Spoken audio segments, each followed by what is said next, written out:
Hello guys, and welcome to another botany video. Today we're going to be talking about the Oxeye Daisy, most known for its beauty and its nuisance. Oxeye daisies are perennial flowers, which means that they don't die in winter. They are also unlike most flowers in that the head of the flower is actually lots of little flowers. The array you see of yellow bulbs are actually each individual flowers. You see, a flower works like this. It attracts bees through its nectar. When the bees go to the nectar, they drink it up, and when they drink it up, they get pollen on them, which they then go to the next flower and do the same thing over and over again.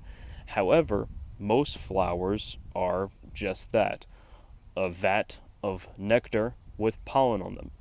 Whereas on daisies, all those yellow bulbs are individual vats of nectar.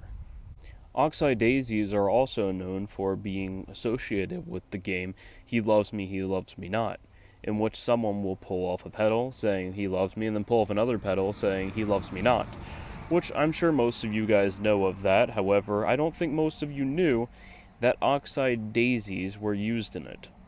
While Oxeye daisies look nice, if you're a fellow trying to grow turf grass, you're in for a treat, because they outgrow and outcompete turf grass. Some might even call them a weed, but I try not to do that because they find it offensive. Don't say weed too loud. They might be listening right now. The entirety of Oxeye daisies are edible above the ground. Don't try to eat the roots. And if you are looking to use them in medicine, they are known to be medicinally useful for treating bruises. If this is a flower you love the look of, I highly recommend planting some in your garden. Or if they're already in your yard from growing, as they say, a weed, maybe you could try watering them and seeing how big they grow. Or just cut them up with your lawnmower, that works too. If you guys like this video, though, be sure to comment and tell me what other plants you want to see.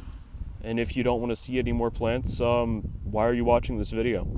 But if you love botany as much as I do, keep watching these videos and keep learning, because I have to look up a lot of stuff before I make these videos to make sure that the information I'm speaking on is accurate. I will see you guys in the next video.